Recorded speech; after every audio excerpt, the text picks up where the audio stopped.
Aloha and welcome, ladies and gentlemen, to the Got Your Six podcast. This six-question podcast brings together high performers to share their methods, strategies, and ideas, delivered in an informative and, most importantly, actionable way that'll help you lead yourself and those around you from the battlefield to the boardroom. Coming to you every episode, I'm your host, Tony Nash. And into the breach. Nothing mentioned on this podcast is an endorsement or opinion of the Department of Defense. I got your six, we got your back. Got your six, we got your back. Got your six, we got your back. I got your six. Sixers, what an unbelievable treat we have. We talk about on the podcast going from the battlefield to the boardroom, and our guest today lives and breathes that. Darrell Utt is the Chief of Business Operations at the National Medal of Honor Museum. Former Green Beret, well, once a Green Beret, always a Green Beret, and just an absolute amazing person. Darrell, thank you so much for being on the Got Your Six podcast. Yeah, man, it's an honor to be here. What's up, Sixers? What's up? We love it. Darrell, I think the best place to start isn't specifically a time of you entering Iraq in the initial, at the start of everything. I think your military service or understanding what that meant really started back with Coach Thornburg in high school, because he was a Green Beret and he was your football coach. How did that shape you, really kind of understanding those values even before you entered the service? Yeah, that's a great question. I mean, I think that he was teaching me and and my fellow football players, my fellow high schoolers. I mean, he was teaching us so many lessons about life and future military service that we had no clue about, as far as service and patriotism and how important those things are. I mean, I think he was passing on so many just strong life lessons, how valuable hard work is and getting after it.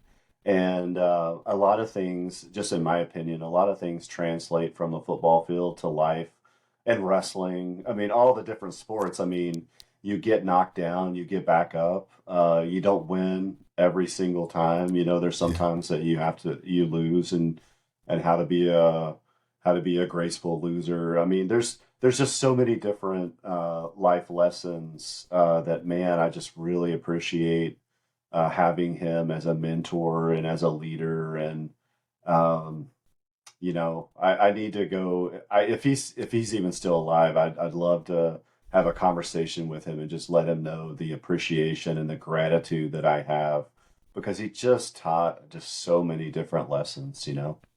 Yeah, and like you said, there's a lot, and sometimes the analogies people kind of roll their eyes, but from the sports world to the battlefield, there's a lot of analogies and similarities that you talked about, and then especially growing up in like West Virginia, like you mentioned a couple other times in our previous conversations, what that was like to really understand, and you just mentioned it, that hard work piece. Where do you remember a specific time in the military where you kind of look back and you're like, if it wasn't for Coach and learning those lessons, there is no way I would be here today? Yeah, it actually, like in service. Yeah. It's actually going to hit close to you here, because my first few years in the military, I was in basic training in July of 1990. So my first few years, I spent 2 years at Fort Ord, California, spent a year at Fort Lewis, Washington, and then I PCS'd to Fort Campbell, Kentucky, and that was even though Fort Lewis has special forces, they have First Special Forces Group that's there. I never saw those guys because they were on a totally different compound, so I didn't even know they existed. I didn't know who they were. But at Fort Campbell, I lived on post, and I would take like one of the back roads, so like one of the range roads to the office. I was a Rakkasan. Want to give a shout out to my Rakkasan peeps. I'm a big Rakkasan guy myself, living that life every day. Yeah, I wanna share with you a Rakkasan story here too, just to see how much things have changed after this story though. But I was exposed to special forces, and I saw those guys. I mean, of course, at first I was like, who are those guys out there training with no gear on, or they got ball caps on, like who are these cats? Because that's not what we look like when we're at the range. We got all of our body armor and helmet and all kinds of stuff. So I started noticing the special forces guys, and then that's when like the light bulb went off. I was like, oh, wait a minute.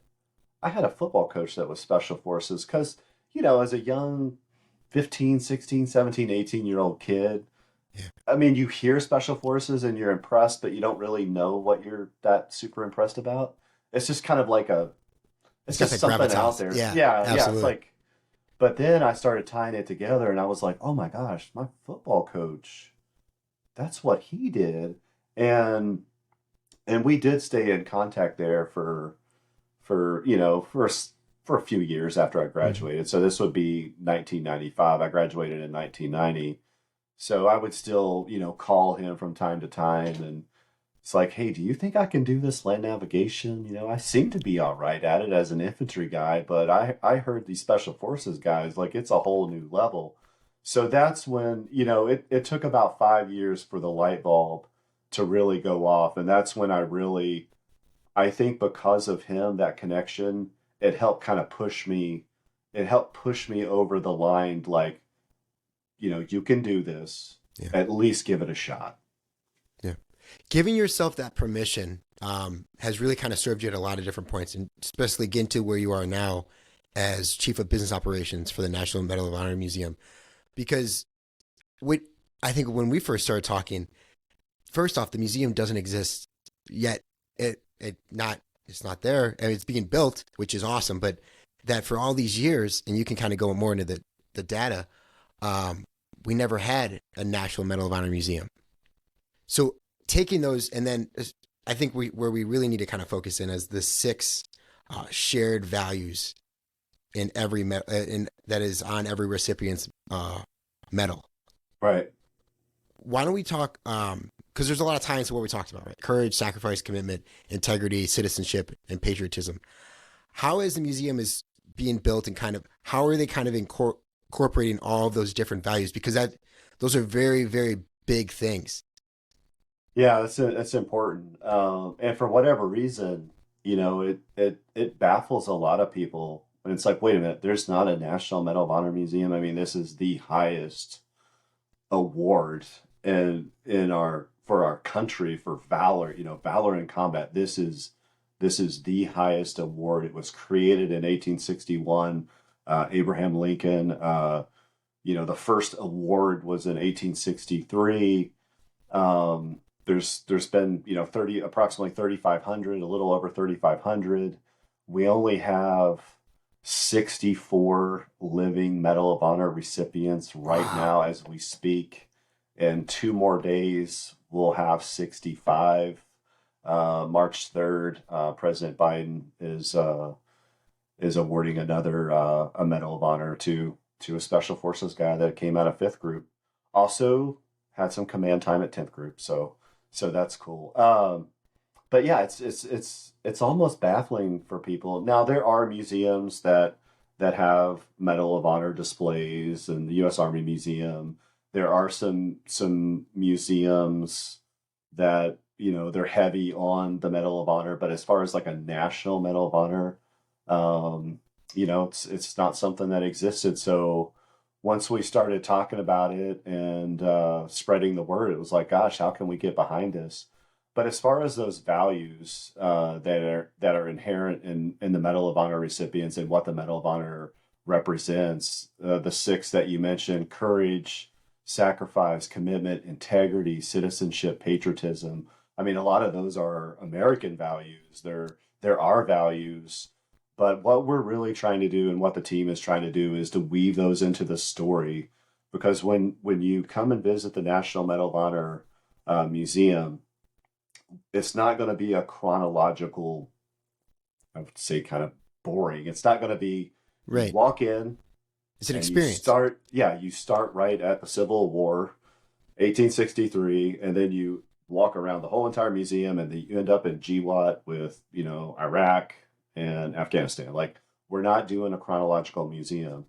We're doing a biography museum. So it's going to be heavy on the stories. Fascinating. The stories that are going to be wrapped around these values: courage, sacrifice, commitment, integrity, citizenship, patriotism. I mean, you're going to be able to pull them all out, and you're going to be able to see. And I think what's really going to be important for the folks that come and visit the museum, hopefully they'll be able to see, like, okay, I don't have to serve my country. I don't have to be a ranger or a special forces Green Beret. I can be a teacher, and it takes courage and to, to stop kids from bullying another kid. Like that takes courage. What are some of these what are these lessons that I can pull from these ordinary Americans that did extraordinary things on probably the worst day of their life? Yeah. What lessons can we extract to be better people, to be a better dad, to be a better nurse, to be a better firefighter? I mean, I think there's so many different stories. And I think when they start seeing, like one of the featured recipients, Master Sergeant Roy Benavidez, Special Forces MACV SOG, if you do any research on his actions and even the things that he did, Tony, after he was awarded the Medal of Honor, all the speeches and all of those different types of things that he did to help spread patriotism and love of country and honor and service and all of these great things. I mean, this man was a legend. Which, if you see over my shoulder, I have Eric Blon's book, Legend, about Master Sergeant Roy Benavidez. And it is a fantastic book. It is like, once you start getting to a certain point, like you just can't put the book down. It's one of those books. Like, yeah, his action is amazing. But but those values I think are so important. And I think our country is starving for those values, Tony. I think our country is starving for, hey, where can we go as a family, as a couple, and we're going to get great values, and we're going to, unity over division, love of country, some of these things, like what's some of that wholesome fun that we could do, hopefully in the Arlington, Texas area, the district, the entertainment district. Maybe we got folks that are coming in for a Dallas Cowboys game, and they're trying to kill a little time on a Saturday. Or we got some Texas Rangers fans, and they're trying to kill a little time, because our museum is going to be co-located, right beside Globe Life Field where the Rangers play, which they're opening up March 30th, right beside AT&T Stadium where the Cowboys play. We're strategically located between Dallas-Fort Worth Airport and Dallas Love Field. Texas is the second state in the country that just hit 30 million people, second only to California. Pre-COVID, I mean, we were getting 50 million plus in the Dallas-Fort Worth area visitors. Dallas-Fort Worth is the fourth largest metro, 8 million some people. I mean, we're in a great location because, when you build a museum like this, it's going to be a destination. Well, you hope it's a destination. You hope people come and visit and spend time, but you got to have that flow of people that are coming in, right? And that built space, that built environment, as an urban planner, that just speaks to me, and I absolutely love it. But being around all of this, and when I say being around constantly, being around the museum being built, the National Honor Museum, the whole foundation, it has to continue to rub off on you, and you're constantly inspired. Where are you kind of directing all of that effort now to grow, right? Like, is there some sort of like skill or talent that you're really working on? Maybe because you're doing all of this and you're having to kind of talk more about it. How are you kind of continuing to develop yourself, Darrell? Okay. That's a great question, Tony, and I appreciate that. I'd say for me, man, I've spent my entire career, most of it, I spent 26 and a half years in the Army. 20 years of that was in special forces, being a quiet professional, so I'm used to that. Like, that's my comfort zone. Yeah. And I am a self-confessed, introvert. I'm typically the quiet guy. It's easy for me to talk to you, Tony, because you serve your country, and I want to say thank you to you and your wife, Thank you. for serving our great country. It means a lot to me.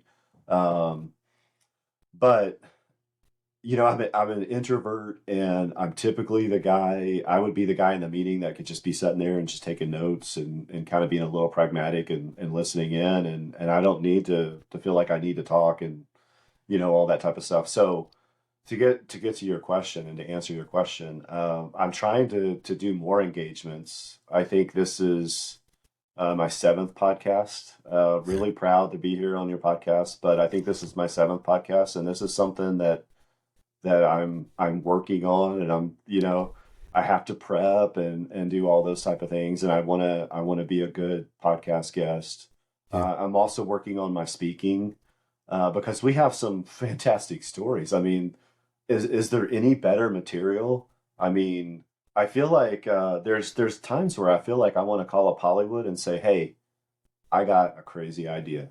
It's billions of dollars worth of revenue. Are you ready to listen to it? Here it is. Why don't you do some more stories on our country's greatest heroes instead of like the fake heroes? Like, these are real life heroes. Do some movies. People will watch them. I mean, it's a no-brainer to me. But I'm trying to be better at speaking, and we have an executive level coach that we're using. Because our institute guys, like the project, the National Medal of Honor Museum Foundation, is a three-pronged project. We have the museum, we have the institute, and then we're eventually going to be building a monument in Washington, D.C. to honor our Medal of Honor recipients. The museum and the institute will be co-located in Arlington. So all of our institute guys, they're going to be, coaching and teaching and all of these different types of things. So we have someone that's working with them to make them even stronger than they already are, because they're already dynamic. I mean, one of our guys is a PhD out of the Air Force Academy that's just ridiculously dynamic. And I was able to participate in this executive coaching and storytelling. So I can't wait. I mean, you're going to see a polished Darrell Utt at some point, Tony. Maybe you won't even recognize me. I don't know, but I'm really fired up about that because I feel like I owe it. I owe it to our recipients. I owe it to our mission to be able to tell some of these stories.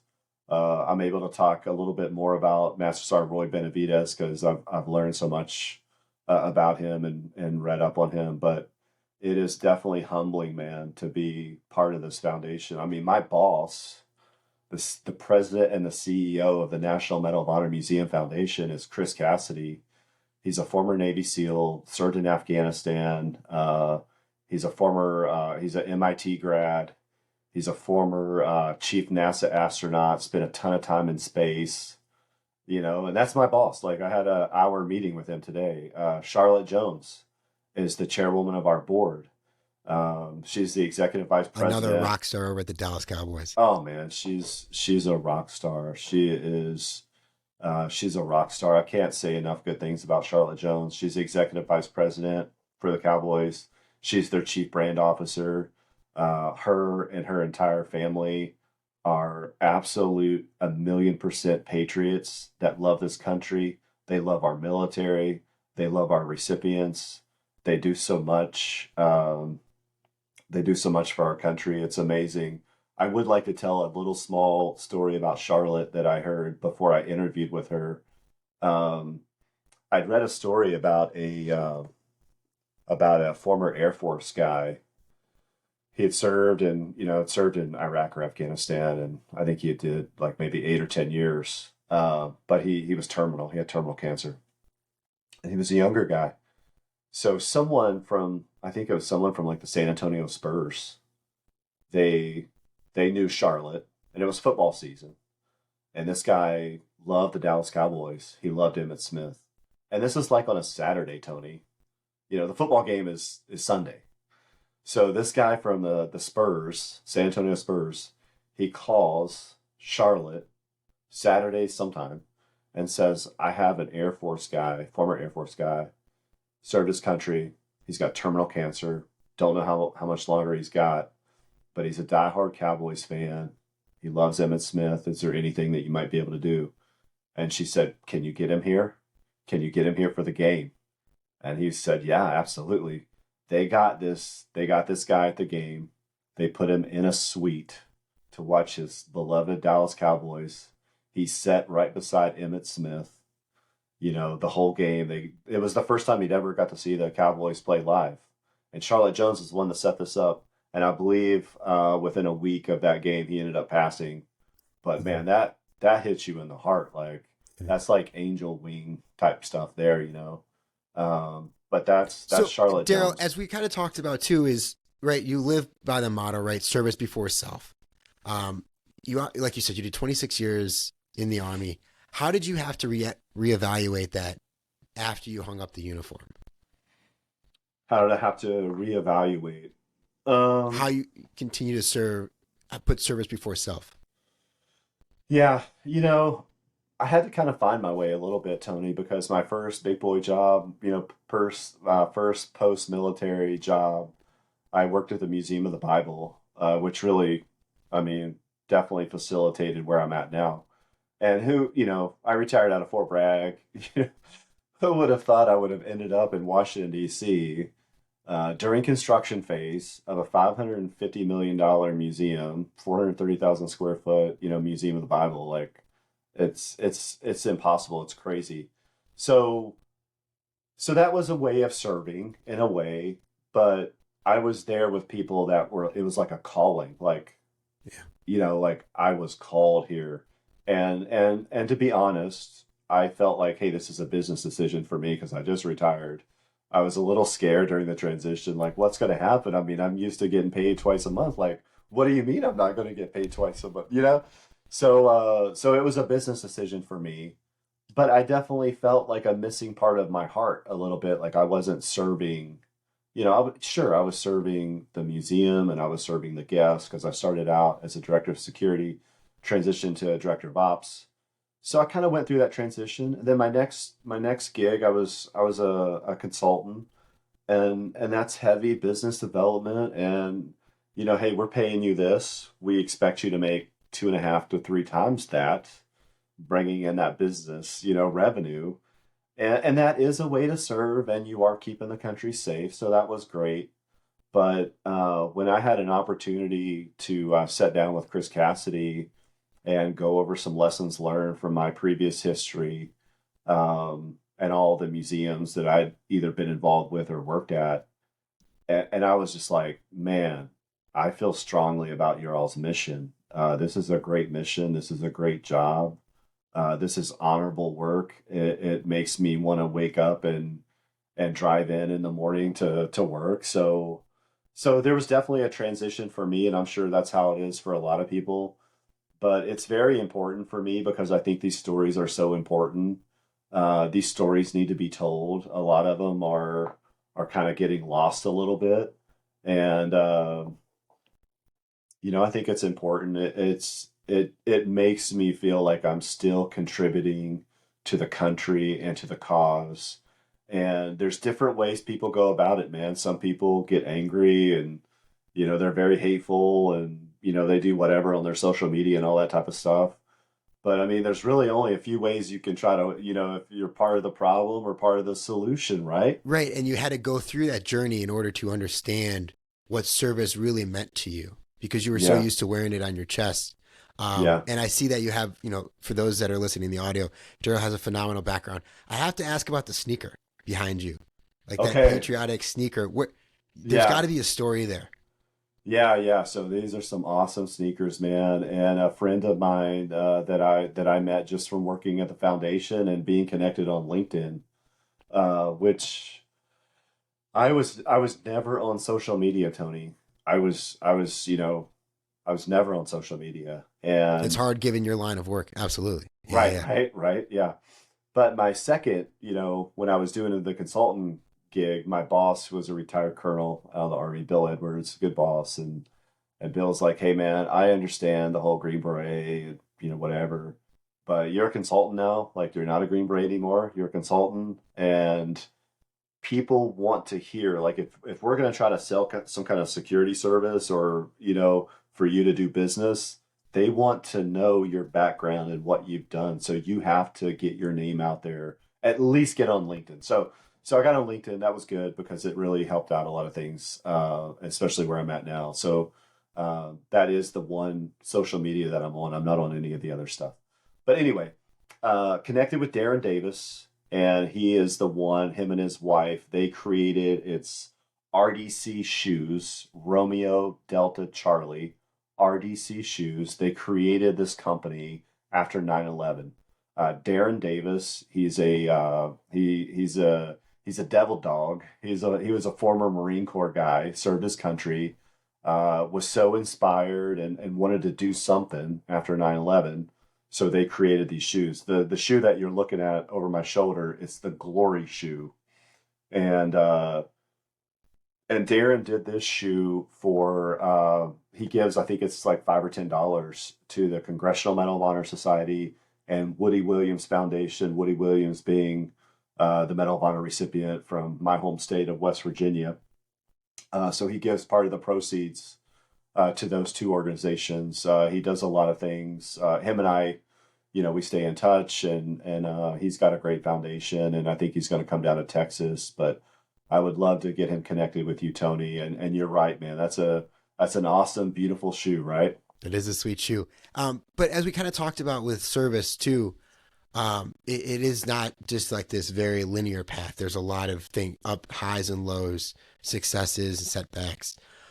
Where ultimately has there been a failure, or we'll even call it just a setback, that has ultimately set you just up for massive success? So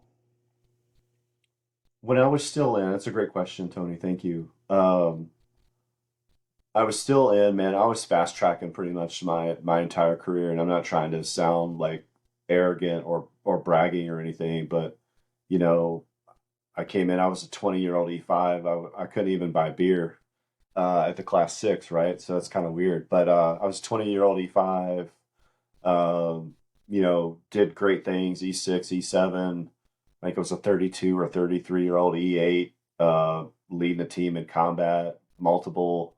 I think it's like 10 combined rotations. I didn't lead all of those, but, I had 2 great team sergeant rotations in '06 to Baghdad and '07 in Baghdad, which was just absolutely Donkey Kong crazy.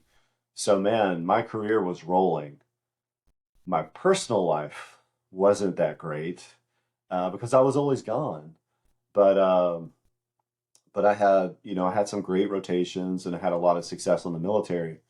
So toward the end of '07, I got custody of my son. And, I'd been divorced. So that was kind of, it was a very unique situation to be an active duty operational Green Beret, even though I just came back. And so I ended up going to SWIC. I went to the schoolhouse at Fort Bragg, which is, the schoolhouse where I teach Green Berets. And then I got custody of my daughter. So at the time, career-wise, I viewed that as a failure because I was like, dude, I'm right there. Like I'm 32, 33, 34, E8, multiple combat rotations, just knocked it out of the park. Best team in 10 Special Forces group. The next year I was runner-up. I mean, we almost won it back-to-back. I'm ready to be a sergeant major, E9. I'm ready for more rotations, take the company down range. I'm maybe get into Afghanistan because I always wanted to go to Afghanistan, never did. And that's another thing that I think that's kind of weird about service is people are like, oh my gosh, I'm so sorry to hear that you are going to Iraq. And it's like, no, man, don't feel sorry for me. You might want to feel sorry for the people over there, but this is the Super Bowl, baby. Like, we're going. But the personal things, my kids, I viewed that career-wise as like, man, this really hurt. Like, game over, career, single dad, 2 kids. The game was over. And to me, I had to deal with that as a man. Like, I know I'm doing the right thing, right? It's like, man, I'm doing the right thing. I'm taking care of my kids because there was a lot of stuff going on, and I had to do that. And I wanted to do that, but at the same time, it was like, man, I've just dumped everything into this. And And I kind of struggled with that a little bit. And then it started working out, and I started figuring out how to be a dad and how to get my kids around and do all the dad things. Uh, and now here I am, years and years removed from that. You know, my son's serving. He's down at 6th Ranger Training Battalion. Uh, you know, my daughter is back in North Carolina. She's got a great guy, you know, getting ready to get married. They both graduated from Appalachian State in North Carolina. Um, I couldn't be prouder as a dad, as a man. Um, you know, just I couldn't be prouder that I took a step out from serving. And I still served, you know, I still did my instructor time. I still did my staff time. I just got a big dose of it, but I couldn't be prouder that I actually did that. And I think at the time that was a big failure for me. That's how I viewed it. But it was definitely my greatest success because my kids are wonderful. And all it said, like you said, it was that momentum slowly over time, consistency that helps you kind of pull yourself back and see the greater picture. Yeah. As we wrap up, Darrell, there's a lot of things we talk about, and you know we hit a ton of things. But I want to know specifically today, how are you better than yesterday, and how have you kind of built a little momentum going into the future? Yeah, it's a great question, man. I think I have, and I think this is good for people to have this, is to have a little gratitude, is to have a little gratitude. And if you just kind of sit back a little bit and you're just thankful for some of the things. And I heard a really remarkable story, and it was after a podcast that I'd done. I went down to Alabama. And I did Patriot to the Core podcast with a guy named Thad Forrester. His little brother was killed in action. He was an Air Force combat controller. He was killed in action in Afghanistan. But Thad was there in the studio with one of his friends, and we were talking about gratitude and appreciation. And he said, "Man, I really didn't understand it until I heard an amputee this guy had served his country and he'd lost his limb. And he was talking about, you know, being in this bathroom at like an airport, and it was super small and tight and kind of nasty. And he was, you know, he's like, gosh, this is going to be a little tough, you know.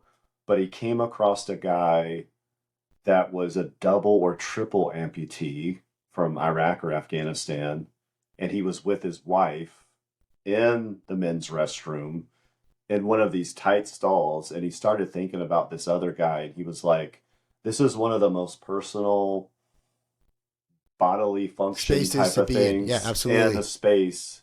And this man came into this bathroom with a smile on his face, happy guy, and he's getting ready to do this. And he's got his wife, like he can't even really do this himself. His wife has to do it. Yeah. This man has a smile on his face, and he's going about his day. And that just really resonated. I mean, I just heard this story, but for me to have like some gratitude and some appreciation, you know, with the inspiration that I'm getting these daily doses of working at the foundation, man, I think that's important. I think it's a good message. I think there's a lot of sense of entitlement out there, but man, just to have a little gratitude, to live in one of the greatest countries in the world. I mean, I think people should just have a little gratitude. Yeah. And Darrell, you mentioned people can connect with you on LinkedIn. Where can they go to learn more about the National Medal of Honor Museum? Yeah, you can. There's not a lot of Darrell Utts on LinkedIn, so please reach out. And I typically have like a little LinkedIn secret game that I play. You know, I typically post some stuff about books. I post a lot of stuff on podcasts. Once a month, I typically do a decent little post on the Medal of Honor Museum. But if you connect with me on LinkedIn, I'm there. There's not a lot of Darrell Utts out there. You send me a DM or send me your email address. I'll add your email address to our weekly update that goes out. Tony, you saw the first weekly update today. What did you think of it, if you don't mind me asking? Incredible. It's it's going to be just a space. I mean, you talked about it throughout our conversation here. Yeah, it's going to be amazing. Yeah, Yeah. and because we're still 2 years out, so there's a lot of construction going on. But I try to do like a did you know or a fun fact or just kind of educate about the museum because there's a lot of symbology that's being wrapped up into the museum. So I typically tie something in and then give you a good construction update. So if you send me a message, I'll add you to our distro list. But if you want to learn more about the Medal of Honor Museum, or even better, you want to be a partner or you want to donate, if you go to www.mohmuseum.org, there's tons of information on there. There's lots of different articles. There's lots of different videos. You'll see all of our partners. I mean, it's amazing. There's all kinds of stuff. And you can also follow us on all of the different social media channels, which I won't be able to list because I'm only on LinkedIn, but Facebook, Instagram, and whatever all the other stuff is. Look for the National Medal of Honor Museum and follow us and stay up to date. Get our newsletters. I mean, please be part of it. Darrell, thank you so much for sharing your strategies, your methods, your tactics, and most importantly, thanks for having our six. Really appreciate it. Yeah, man. See you later, Sixers.